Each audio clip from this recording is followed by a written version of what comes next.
Assalamualaikum warahmatullahi wabarakatuh. Alhamdulillah wassalatu wassalam ala Rasulillah wa ala alihi wa sahbihi wa mawalah. Rabbi shrah li sadri wa yassir li amri wahlul 'uqdatam min lisani yafqahu qawli. Allahumma 'allimna ma yanfa'una wanfa'na bima 'allamtana wa zidna ilman.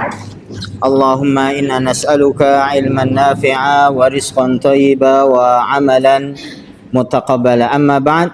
Sabahul khair, sabahun nur. Kaifa halukum? Bi khairin walhamdulillah. Sami sehat sedoyo nggih Bapak Ibu-ibu. Alhamdulillah ya. Di kesempatan hari ini kita kembali diberikan kemudahan oleh Allah Subhanahu wa taala untuk kembali hadir di madrasah yang kita cintai ini, Madrasah Al-Barakah. Semoga kita mendapatkan keberkahan ilmu dan amal, dan semoga Allah Subhanahu wa taala menerima amal ibadah kita semuanya, menjadikannya tambahan kebaikan kita kelak ketika kita menghadap kepada Allah Subhanahu wa taala. Allahumma amin. Salawat teriring salam semoga senantiasa terhaturkan kepada Nabi Agung, Nabi kita Nabi Muhammad Sallallahu Alaihi Wasallam, dan juga kepada keluarga, sahabat, serta orang-orang yang terus mengikuti ajaran beliau hingga hari kiamat. Kita absen terlebih dahulu di tanggal 25 ya. Ya. Pak Agus Santoso, izin. Bu Andi Endang, belum. Bu Astuti, belum. Bu Bekti Rianti, izin. Bu Devi, hadirah. Bu Dwi Yuliarti, izin.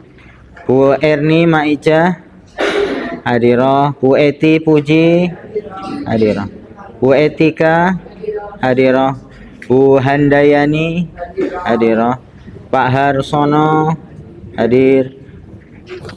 Bu Heni Yuniarti, Bu Hikmastuti, hadirah. Bu Lis Ismiati, hadirah. Bu May Nurhayati, hadirah. Pak Muntorik, hadir ya. Bu Musinem, hadirah. Bu Neni Yudianti, hadir. Bu Ningrum, hadir. Pak Pujiarto, hadir. Bu Rasmini, belum. Bu Retni Astuti, izin.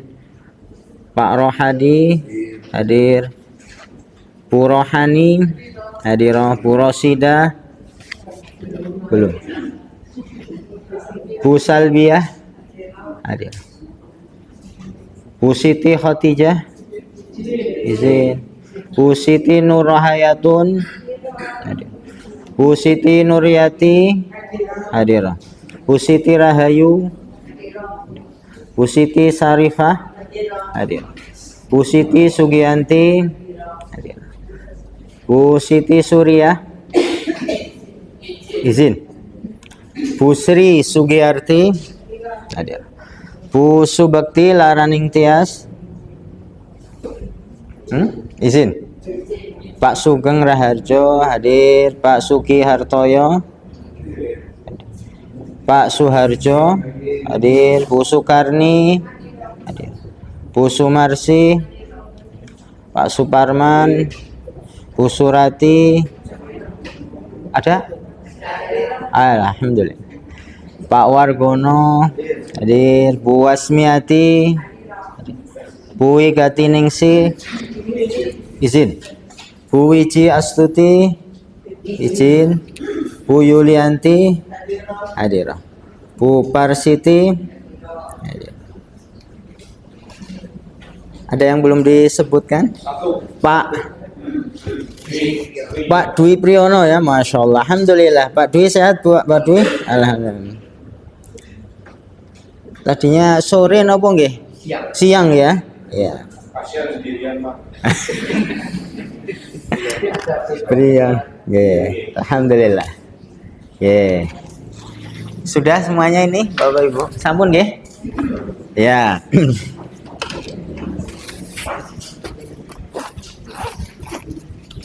Ya, alhamdulillah kita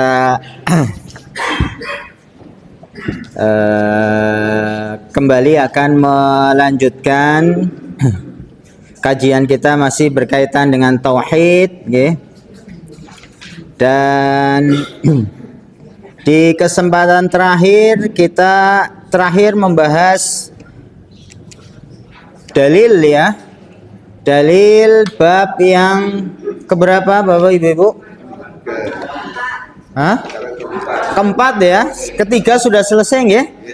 Ya, alhamdulillah kita sudah memasuki bab yang keempat. Ini buku yang ini halaman 17 ya. Betul ya? Halaman 17. Ya, kita membahas di bab yang keempat ini adalah berkaitan dengan takut ya terhadap napa? Syirik ya. Ini halaman 17 ya. Ya. Takut kepada syirik ya. Dan kenapa penulis kemudian setelah menyebutkan tentang keutamaan tauhid, kedudukan tauhid, bagaimana tauhid itu punya keutamaan ya. Tauhid itu juga akan menghapus dosa, termasuk juga adalah orang yang memurnikan tauhid kepada Allah Subhanahu wa taala dengan menjalankan ketaatan kepada Allah, menjauhi kemaksiatan, maka akan mendapatkan kemuliaan masuk surga tanpa hisab, tanpa azab. Setelah itu kemudian penulis menyebutkan bab yang keempat ini adalah berkaitan dengan syirik ya. Dan kenapa disebutkan di bab yang keempat ini adalah tentang syirik? Karena lawan dari tauhid itu adalah syirik. Ya, lawan dari tauhid itu adalah syirik. Ya. Karena ketika kita ingin mengetahui akan suatu hal, ya, kita akan bisa memahaminya dengan baik. Itu diantaranya adalah kita juga mengetahui akan lawan dari perkara tersebut, kan gitu. Ya. Supaya kita memahami betul makna tauhid, maka kita juga membahas lawan dari tauhid. Termasuk juga kenapa kok ini disebutkan di bab yang keempat setelah berkaitan dengan tauhid. Karena kadang-kadang ada orang yang merasa dirinya saya ini sudah belajar tauhid, sudah mengamalkan tauhid, meyakini ya bahwasanya ya ibadah itu kepada Allah Subhanahu wa taala, tetapi kadang-kadang masih orang itu mengaku dirinya muslim, mukmin, tetapi ternyata amalannya berlawanan dengan tauhid ya. Masih meyakini akan adanya jimat umpamanya gitu. Ada orang muslim tapi pakai jimat kan gitu ya. Banyak. Sudah haji beberapa kali mungkin gitu ya, setiap tahun umroh gitu ya, tapi masih meyakini yang akan adanya jimat ya.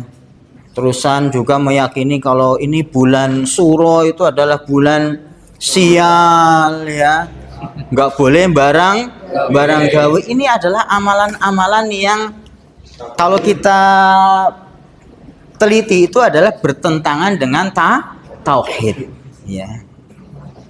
Jadi kenapa ini sangat penting ya kita membahas tentang syirik, bahkan di sini judulnya adalah takut terhadap syirik. Ya harapannya adalah kita tidak kemudian terjerumus di dalam kesyirikan ya. Karena dengan tadi memahami lawan dari tauhid, maka kita bisa menjaga kemurnian dari tauhid, alias kita menjauhi yang namanya adalah kesyirikan. Dan di kesempatan yang lalu kita Dalil pertama sudah nggih?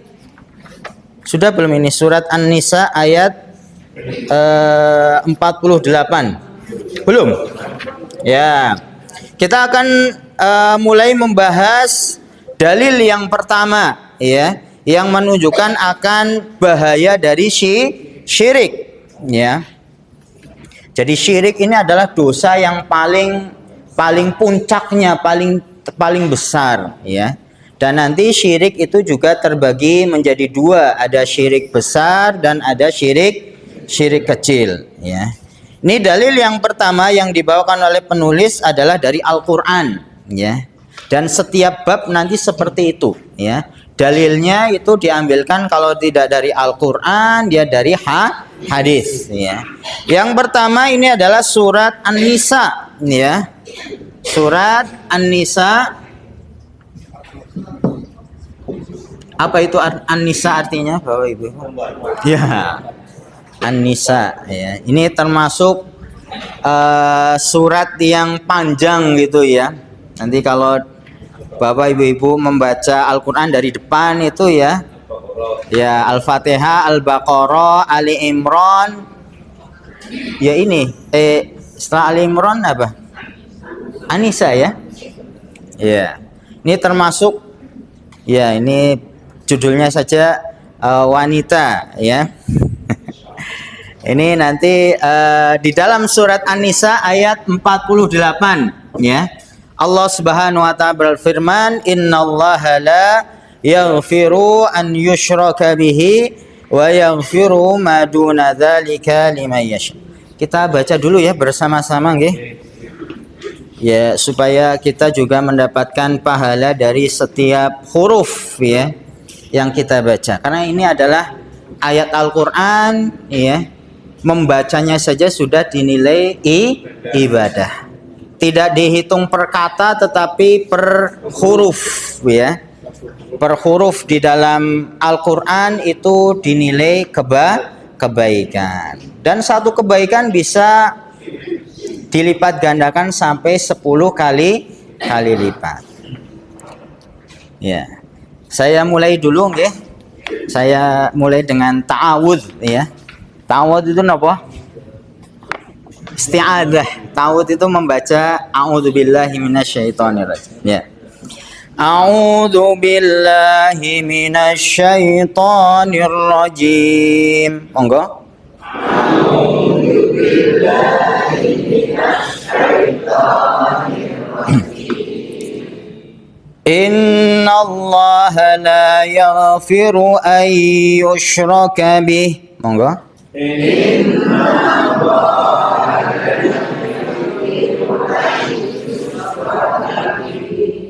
Wa yaghfiru ma duna dzalika liman yasha. Monggo.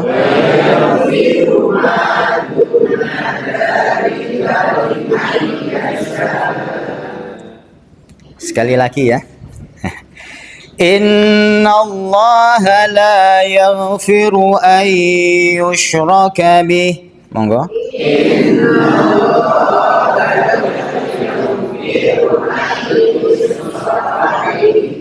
Wa yaghfiru ma duna dzalika liman yasha. Monggo.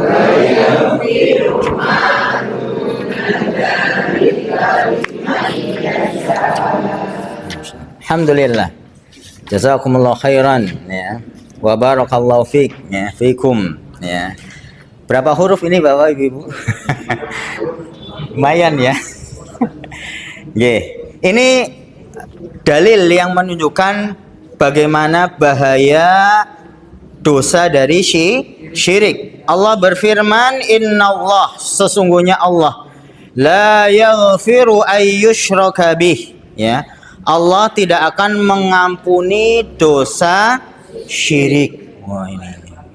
Allah la yaghfir itu artinya tidak mengampuni. Allah itu tidak akan mengampuni ayyushraka bih, orang yang berbuat syirik kepadanya, ya, alias tadi mempersekutukan Allah dengan makhluknya. Ya, karena syirik itu artinya adalah an yaj'ala lillahi niddan. Orang itu ya menyamakan, mempersekutukan Allah dengan makhluk. Ya. Khalik pencipta kok disamakan dengan makhluknya. Ini kan bentuk kezaliman kan gitu. Makanya syirik itu disebutnya adalah inna syirka la dzulmun azim. Kesyirikan itu adalah bentuk kezaliman yang paling besar. Wong pencipta kok disamakan dengan makhluk yang diciptakan. Allah yang maha kuat, yang maha perkasa, ya, yang tidak ada kelemahan bagi Allah Subhanahu wa taala kok disamakan dengan makhluk yang apa? Yang lemah. Ini kan kezaliman yang nyata. Ya. Makanya Allah tidak akan mengampuni orang yang berbuat syirik. Berarti kalau orang yang bertobat gimana, nggak diampuni berarti? Maksudnya gimana? Maksudnya adalah Allah tidak mengampuni di sini adalah ketika orang itu meninggal belum bertobat dari dosa syirik, ini maksudnya. Faham nggih Bapak Ibu? Maksudnya di sini innallaha la yaghfir. Allah itu tidak akan mengampuni orang yang berbuat syirik ketika dia di dunia, itu manakala dia kemudian meninggal tapi belum bertobat dari kesyirikan. Berarti kalau dia kemudian bertobat sebelum dia meninggal, maka insya Allah dosanya diampuni oleh Allah Subhanahu wa taala. Ya, kita ketika kita membaca sejarah umpamanya, bagaimana para sahabat ya radhiyallahu anhum jami'an, yang Allah semoga meridhoi mereka semuanya, ya, generasi terbaik dari umat ini. Apa ya, dulunya mereka apa? Banyak dari mereka adalah sebelum masuk Islam mereka adalah penyembah apa? Penyembah berhala, ya. Melakukan kemaksiatan, bahkan kebiasaan jahiliyah, mereka mengubur anak mereka apa? Hidup ya, alias ya takut nanti bisa menjadikan orang itu miskin, atau ketika seseorang mendapatkan anak gitu ya, kabar ya, mendapatkan anak perempuan itu bukan kemudian menjadi senang tetapi malahan ya sedih kan gitu ya, ini aib dan seterusnya, itu terjadi. Tetapi ketika kemudian mereka masuk Islam ya, mengikrarkan dirinya bahwasanya Allah itu satu-satunya yang berhak diibadahi dan meninggalkan peribadatan kepada patung-patung kepada selain Allah Subhanahu wa taala, bagaimana mereka menjadi apa? Generasi terbaik. Ya, jadi makna la yaghfir di sini adalah ketika orang itu meninggal belum bertobat. Wa yaghfiru ma duna dzalika limay yasha, dan Allah Subhanahu wa taala mengampuni segala dosa selain apa? Syirik bagi siapa yang dikehendaki. Ini maknanya juga adalah selain dosa syirik ya, itu masih ada kemungkinan orang itu ketika umpamanya dia meninggal kok belum bertobat ya. Dosa di bawah syirik seperti apa? Ya banyak nggih. Dosa-dosa besar ya. Seperti apa? Ya mencuri ya. Apalagi? Ya, korupsi ya, dan seterusnya ya. Dosa-dosa besar itu nanti disebutkan adalah tahta masyiah. Kalaupun dia belum bertobat, itu nanti di hari kiamat itu kembali kepada ketentuan Allah. Bisa jadi Allah ampuni, bisa jadi orang itu juga akan dibalasi. Tetapi kalau syirik tidak ya, tidak akan diampuni oleh Allah Subhanahu wa taala. Kalau syiriknya itu syirik besar, maka ini sudah kebinasaan ya. Kalau syirik besar ini menyebabkan orang itu apa? Kekal di dalam neraka selama-lamanya. Ini kan mengerikan sekali. Selama-lamanya kok di dalam neraka. Adapun syirik kecil itu nanti tidak menyebabkan orang itu kekal. Tetapi ya namanya dosa syirik kecil pun itu di atasnya dosa-dosa besar. Lebih besar dari tadi berzina, membunuh, ya, dan yang lainnya. Ini makna ayat ya, innallaha la yaghfiru an yushraka bihi wa yaghfiru ma duna dzalika liman yasha. Ini adalah ayat yang menunjukkan akan bahaya dari syirik. Ya.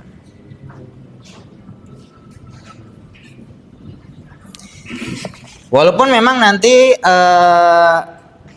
ada dua penafsiran ya yang disebutkan di dalam syirik di dalam ayat ini, apakah mencakup syirik kecil juga ya, maka ada yang memaknai ini hanya syirik di sini adalah syirik besar, ada juga, tetapi juga adalah ketika kita membaca ini syirik ini kan sifatnya umum, maka mencakup syirik besar atau syirik kecil. Tetapi tadi kita jelaskan kalau syirik besar ini lebih lebih membahayakan karena tadi menyebabkan orang itu kemudian kekal di dalam neraka. Tapi kalau syirik kecil itu tidak menyebabkan kekal di dalam neraka. Kalau ada di dalamnya masih ada keimanan, ya. Karena syirik kecil itu tidak sampai kemudian membatalkan keimanan. Beda dengan syirik besar, itu betul-betul membatalkan alias menjadikan keimanannya itu ya hilang kan gitu, ya. Beda dengan syirik kecil ini tidak sampai kemudian membatalkan keimanan. Maka kalau ada di dalam hati seorang hamba itu keimanan walaupun sekecil biji sawi dzarrah kan gitu nggih, maka itu yang tetap kemudian menyebabkan orang itu dikeluarkan dari neraka, dimasukkan ke dalam surga. Ya. Dan nanti banyak dalil ya. Mungkin pernah mendengar yang namanya hadis bitokoh. Pernah mendengar hadis bitokoh? Bitokoh itu artinya dalam bahasa Arab, bitokoh itu kartu. Ya tulisan kecil kan gitu ya. Jadi nanti ada orang yang dihadapkan oleh Allah Subhanahu wa taala pada hari kiamat, itu orang tersebut ya membawa catatan keburukan ya berlembar-lembar catatan keburukan, bahkan disebutkan nanti ada 99 lembar. 99 lembar. Jadi wallahu a'lam, saya nggak tahu. Bolak-balik. Jadi di antara keimanan kepada hari akhir itu kan orang meyakini yang namanya mizan. Mizan itu artinya adalah ditimbang ya. Amal hamba itu semuanya akan ditimbang, baik amalan baik atau amalan buruk ya. Jadi amalan buruk jadi timbangannya itu ya seperti timbangan lahu kifatan. Kalau di dalam hadisnya itu punya dua ini apa sih namanya? Dua anak timbangan ya, atau daun timbangan. Dua daun timbangan, yang satu untuk menimbang amal baik, yang satu untuk menimbang amal keburukan. Kayak pernah melihat timbangan ya yang di pengadilan itu ya, ada lahu kifatan, dua daun timbangan, yang satu untuk kebaikan, yang satu untuk keburukan. Nah, catatan keburukannya itu ada 99. Ini hadisnya sahih, nanti bisa dicek ya, tulis saja hadis bitokoh kan gitu, nanti muncul ya. Ada 99 catatan kok isinya keburukan semua ya. Dan dijelaskan nanti di dalam hadis, setiap lembarnya itu Ya, luasnya, lebarnya itu maddal basor, ya, sejauh mata memandang. Sejauh mata memandang itu luas satu catatan dan isinya semuanya apa? Dosa semuanya. Terus ini ngilamat lah gitu ya. Namun ini nanti hadis ini menunjukkan bagaimana keutamaan dari tauhid tadi, ya, kemurnian tauhid. Bagaimana tauhid itu akan mampu menghapus dosa. Ya.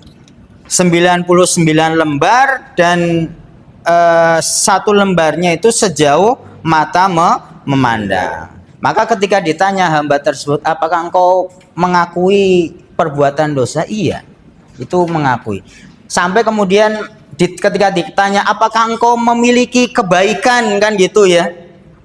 Karena peradilan di hadapan Allah ini keadilan gitu ya. Mau kebaikan sekecil apapun itu akan dibalasi, kan gitu. Karena saking apa? Merasa banyak dosa, dia mengatakan saya nggak punya apa? Punya kebaikan, saya nggak punya kebaikan. Tapi setelah dilihat ternyata hamba tersebut punya satu kebaikan. Kebaikannya apa? Ya tadi, mentauhidkan Allah Subhanahu wa taala. Maka kemudian orang tersebut diberikan apa? Tulisan, ya. Kalau ini kan catatannya lebar-lebar, besar-besar, ya, bertumpuk-tumpuk kan gitu ya. Nah, kemudian orang itu diberikan satu catatan kecil. Makanya ini judulnya adalah bitokoh, ya. Kalau tulisan bahasa Arab bitokoh. Bitokotun itu artinya kartu. Kartu kan apa, ada kartu yang gede. Bitokoh ya, kartu kan biasanya kecil ya. Nah, itu diberi catatan kecil yang tulisannya di situ adalah kalimat tauhid. Kalimat apa? La ilaha illallah. La ilaha illallah.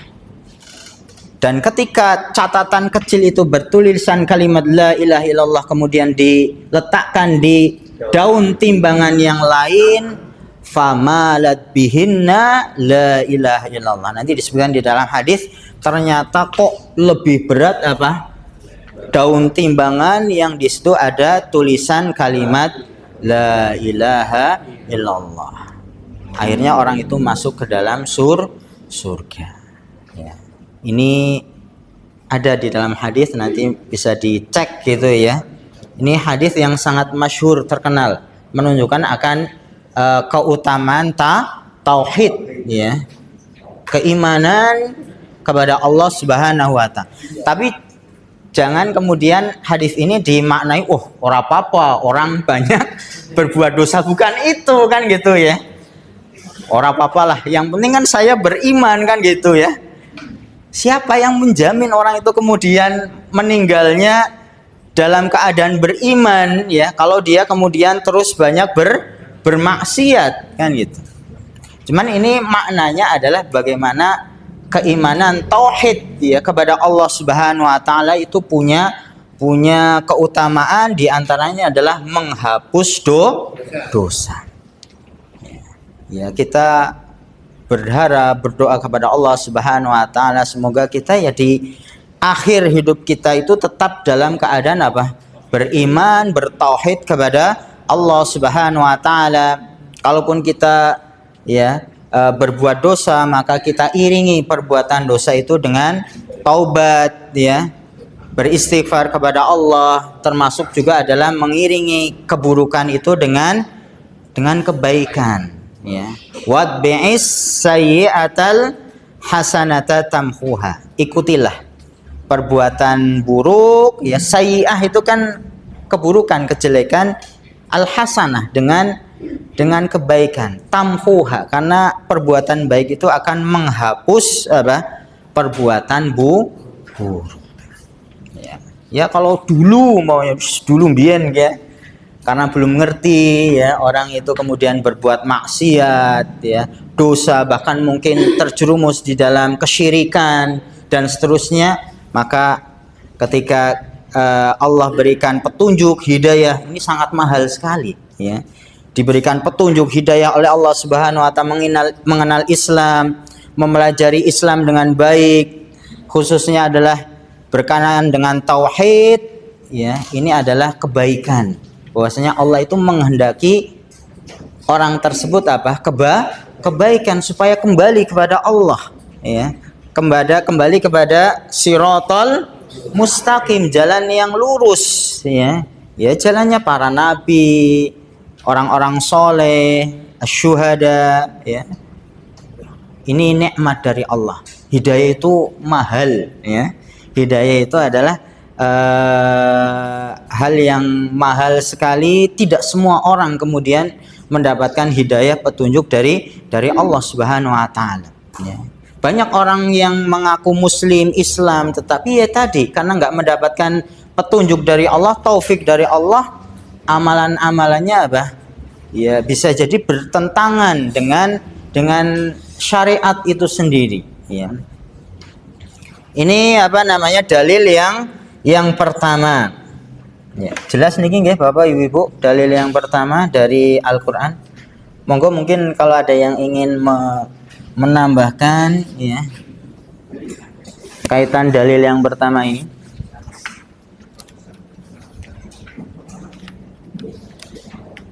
Ya. Kalau tidak ada, kita lanjut ke dalil yang kedua ini, ya. Dalil yang kedua ini adalah surat Nabi Ibrahim, ya. Kalau tadi surat An-Nisa, ini surat Ibrahim. Ayat ke berapa? Ayat 35. Ya. Ya, Ibrahim ini siapa? Ya, disebutnya adalah Abul Anbiya, bapaknya para nabi, ya. Bapak tauhid juga, ya. Bagaimana Nabi Ibrahim itu walaupun umatnya itu nggak ada yang beriman kepada Allah, nggak ada yang mau mengikuti ajakan Nabi Ibrahim, ya. Bahkan sampai bapaknya sendiri kan ya nggak mau beriman kan gitu. Siapa bapaknya Nabi Ibrahim? Disebutkan di dalam Al-Quran itu namanya Azar, ya. Bahkan Azar itu yang buat patung kan gitu, ya. Yang membuat apa? Patung. Ya. Jadi Nabi Ibrahim di dalam ayat ini, ayat ke-35, itu meminta, berdoa kepada Allah agar dijauhkan dari kesyirikan. Nabi Ibrahim berdoa kepada Allah untuk apa? Supaya dijauhkan dari kesyirikan. Ini potongan ayat, ya. Allah Subhanahu wa taala berfirman, ini menyebutkan doanya siapa? Nabi Ibrahim. Wajnubni wa baniya an na'budal asnam, ya. Dan wajdubni itu artinya adalah jauhkanlah aku. Wajnubni itu artinya apa? Jauhkanlah aku, ya. Wa baniya beserta anak cucuku, ya, dari an-na'budal asnam, dari menyembah berhala. Ini wajdubni itu artinya adalah jauhkan. Jadi jannaba yujannib itu artinya menjauhkan, dalam artian adalah syirik itu di tempat yang jauh dan saya di tempat yang jauh, ya. Jadi Nabi Ibrahim itu meminta kepada Allah tidak hanya ya Allah, halangi saya dari kesyirikan, ya. Tetapi bahasanya itu lebih kuat lagi kan gitu.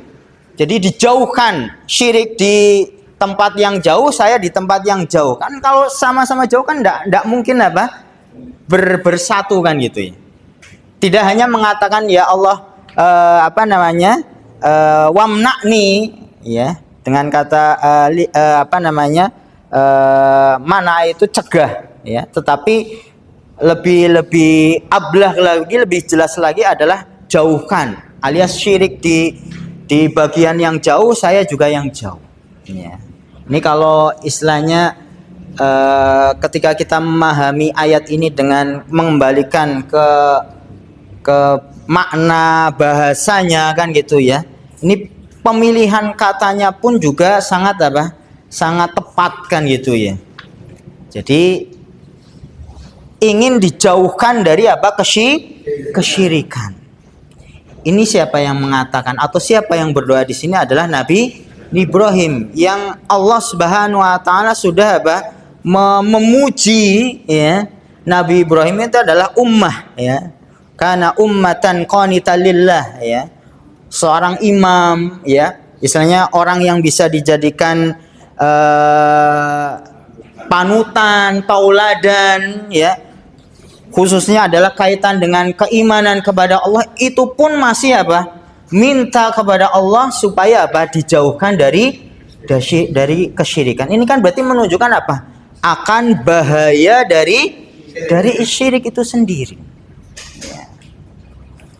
Wajnubni ya. Ya Allah, jauhkanlah aku ya, wabaninya, dan juga anak cucuku ya. Walaupun nanti kalau di sejarah kan Nabi Ibrahim hanya dapat 2 anak kan gitu ya. Berapa anak Nabi Ibrahim? Kan hanya 2. Nabi siapa? Nabi Ismail dan Ishak ya. Ismail dan Nabi Ishak alaihi wassalam ya. Ismail ini dari Hajar, Ishak itu dari Sarah ya. Ya. Nabi Ismail itu dari Hajar, yang ini nanti dari keturunan Nabi Ismail itu adalah Nabi kita Nabi Muhammad SAW, yang mana nanti dari keturunan Nabi Ishak ini adalah nabi-nabi yang Allah banyak kirim kepada Bani Israel ya. Termasuk Yakub ya. Makanya nanti Nabi Yakub itu juga disebutnya adalah Israel ya. Iya. Ya, sampai ya terus ke bawah itu. Makanya kan dari satu bapak ini Ibrahim ya. Makanya disebutnya Abul Anbiya. Ya. Bapaknya para nabi, karena memang nanti kalau diurut-urut ya para nabi itu berasal atau asal usulnya adalah dari Nabi Ibrahim. Ya. Nah di sini kan Nabi Ibrahim mengatakan wajnubni wabaniya, dan anak cucuku ya. Padahal Nabi Ibrahim itu kalau anaknya ya hanya 2 kan gitu. Maksudnya adalah keturunanku. Ya. Walaupun apakah kemudian doa Nabi Ibrahim ini semuanya dikabulkan oleh Allah? Apakah semuanya keturunannya semuanya beriman semuanya kepada Allah? Enggak. Ya. Tidak. Walaupun memang nanti ada nabi-nabi atau tadi ya dari keturunannya adalah para nabi yang kemudian mendakwahkan kepada tauhid. Tetapi ya tetap ada dari keturunan Nabi Ibrahim yang tidak beriman kan gitu. Ya Bani Israel kan kemudian apa? Ya banyak yang kemudian menyekutukan Allah Subhanahu wa taala, orang-orang atau disebutnya orang-orang Yahudi ya. Ya, karena Yahudi kan dari nama orang kan gitu ya. Dari Nabi Yakub juga ya. Yang kemudian membangkang kan gitu ya, bahkan menuduh kepada Allah dengan tuduhan-tuduhan yang keji ya, mengatakan Allah itu yadullah maghlulah ya, Allah itu pelit dan seterusnya. Itu orang-orang Yahudi ya. Jadi doanya Nabi Ibrahim itu tidak kemudian semuanya dikabulkan ya. Ada juga orang-orang yang dari keturunannya tidak beriman. Termasuk juga seperti apa yang dipanjatkan oleh Nabi kita Nabi Muhammad SAW. Nabi pernah berdoa kepada Allah juga, ya, supaya umatnya itu dilindungi, ya. Dan diantaranya adalah janganlah jadikan fitnah. Fitnah itu musibah terhadap umatku itu adalah perpecahan, ya, di kalangan umat Islam.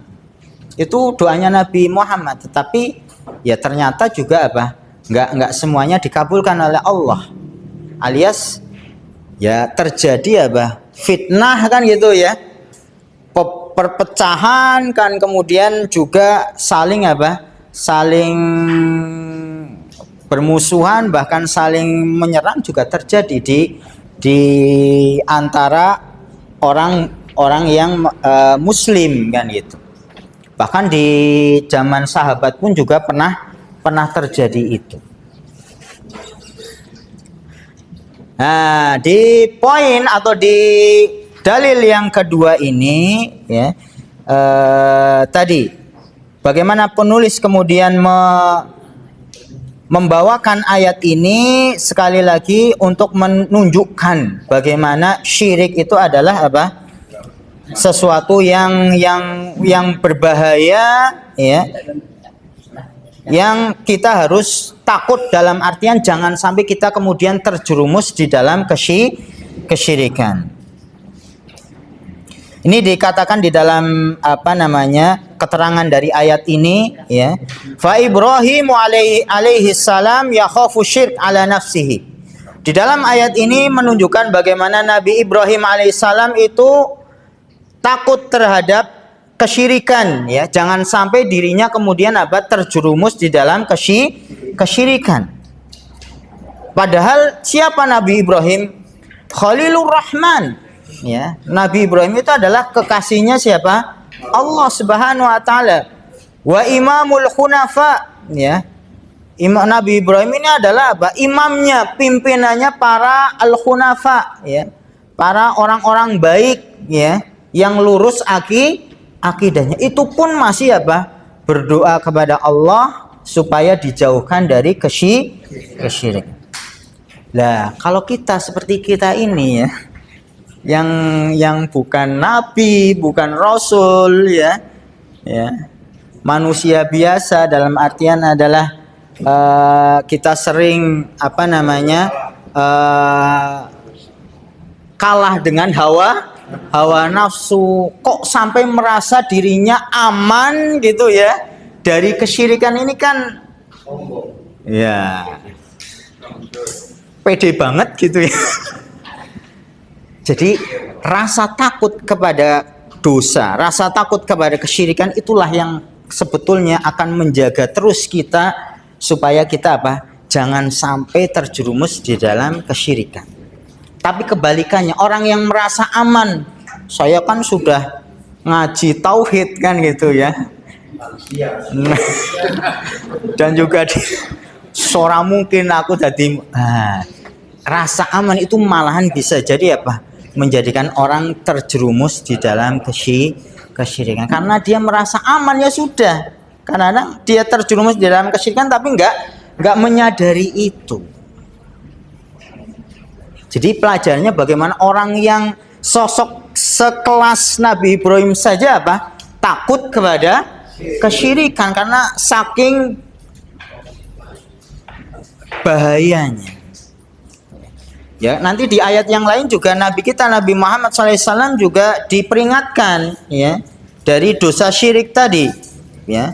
Nabi Muhammad loh, ya, orang yang paling mulia, orang yang paling bertakwa kepada Allah Subhanahu wa taala, orang yang paling dekat dengan Allah itu pun juga diperingatkan kalau lain asyrokta, kalau engkau berbuat syirik layahbatonna amalu.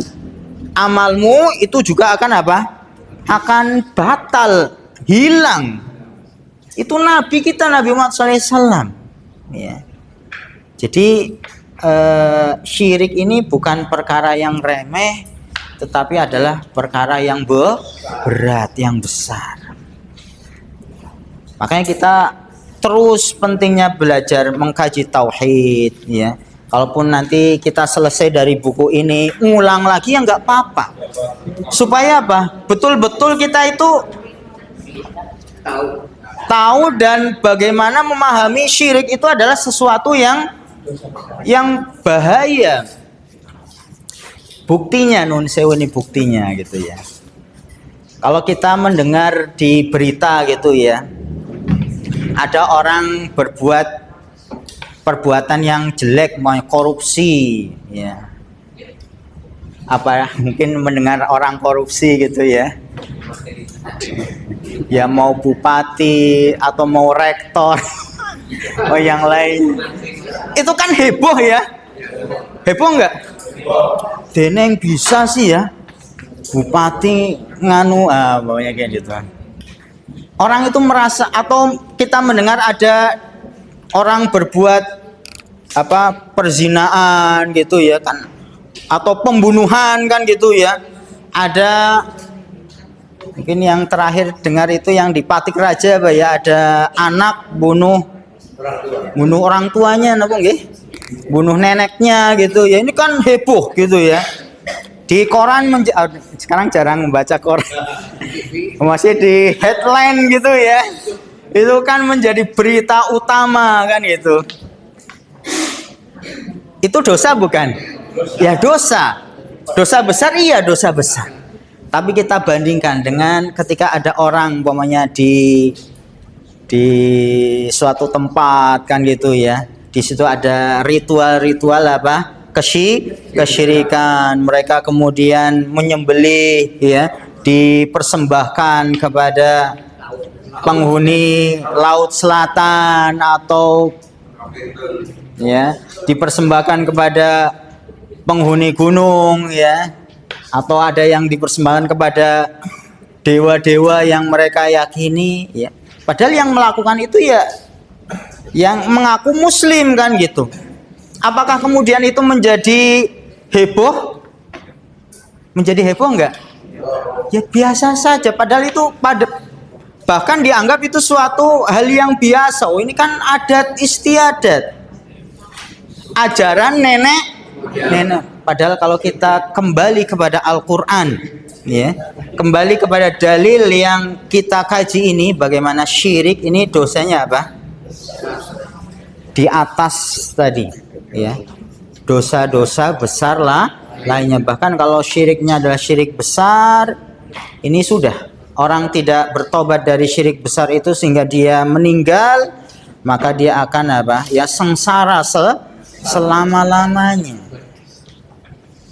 Wal'iyadzubillah. Ini bagaimana memang ya supaya orang itu muncul rasa takut dalam artian menganggap syirik itu adalah dosa besar ya, awalnya dari pengetahuan, dari kita belajar mengkaji ayat-ayat Allah, termasuk juga nanti apa yang disampaikan oleh Nabi kita Nabi Muhammad SAW berkaitan dengan syirik.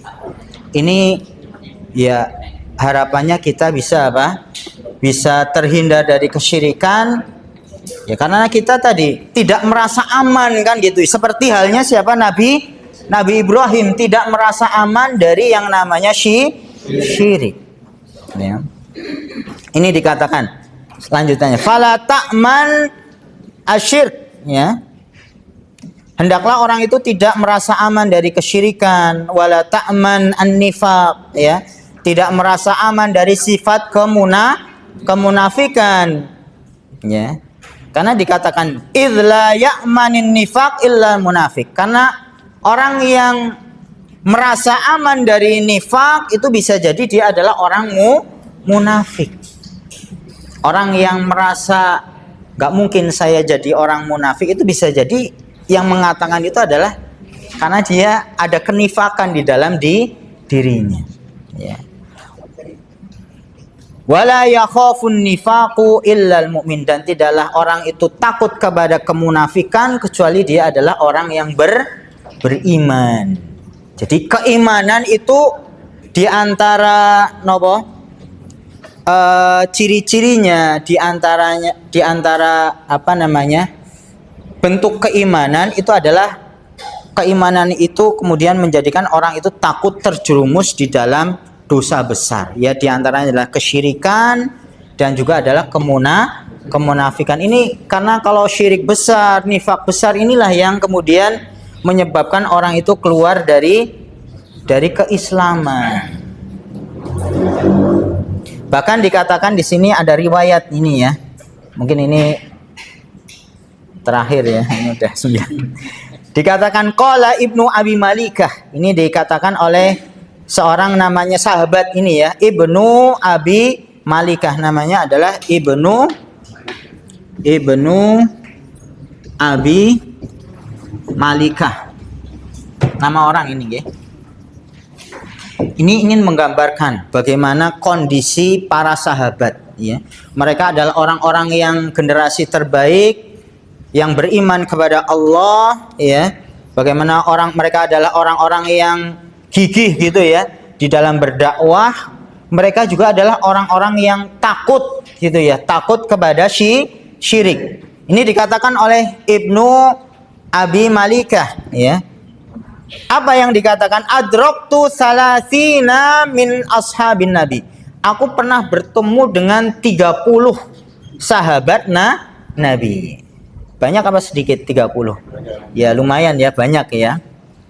Aku pernah bertemu dengan 30 sahabat Nabi ya. Kulluhum yakhafun nifaqi ala nafsihi. Semuanya itu apa? Mereka adalah orang yang takut ya terhadap apa? Nifak ya, atas dirinya. Semuanya 30 sahabat itu yang ditemui oleh siapa? Ibnu Abi Malikah itu semuanya takut ya, jangan sampai di dalam dirinya itu terdapat yang namanya kemunafikan. Ya. Alias apa? Yaitu menunjukkan keimanan kan itu.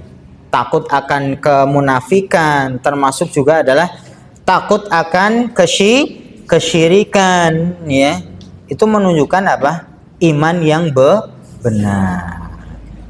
Namun sebaliknya, kalau orang itu merasa aman dari syirik, aman dari sifat munafik, ya itu bahaya malahan. Bahayanya karena merasa aman, dia menganggap sepele akan tadi kemunafikan atau kemusyrikan yang itu kalau levelnya sampai syirik besar, nifak besar, itu bisa membatalkan keimanan. Jelas nih Bapak Ibu dari dua dalil ini ya. Ini semuanya adalah menunjukkan akan bahaya dari syirik yang itu ya kita takut jangan sampai itu kemudian menghinggapi kan itu ya, orang itu terjerumus di dalam kesyirikan. Monggo.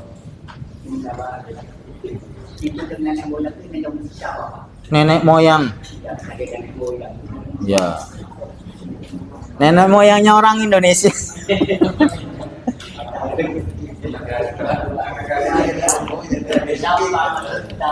Ya. Nenek moyang berarti kan orang-orang yang hidup sebelum kita gitu ya. Ya tergantung nanti kalau suatu kaum ya nenek moyangnya berbeda-beda ya. Seperti orang-orang Quraisy itu nenek moyangnya istilahnya generasi sebelumnya ya tadi mereka kemudian mengajari untuk apa? Yang awalnya. Jadi sebetulnya awalnya itu kan di Mekah itu ajarannya Nabi Ibrahim dan Nabi Ismail ya, alias ibadahnya hanya kepada Allah. Tetapi ketika kemudian ganti generasi terus kan gitu ya, muncul yang namanya penyimpangan. Jadi itu jauh terjadinya penyimpangan itu sebelum diutusnya Nabi Muhammad ya. Dan nanti ada yang mengatakan antara jarak kalau antara diutusnya Nabi Isa dengan Nabi Muhammad itu ada yang mengatakan sekitar 500 tahun ya.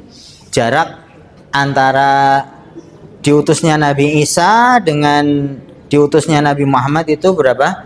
500 tahun. Cuman kan Nabi Isa itu kan bukan di Mekah, tapi di sana, di mana, Syam ya, daerah Syam sana ya. Maka yang terjadi di kota Mekah pun itu sudah banyak penyimpangan tadi, yang awalnya ibadahnya hanya kepada Allah, kemudian muncullah peribadatan kepada selain Allah. Kalau di Indonesia ya ritual itu ya berarti mengikuti dulu kan gitu ya. Zamannya siapa berarti? Ya mungkin kerajaan-kerajaan ya yang masih di situ ada ajaran-ajaran Hindu mungkin atau Buddha ya.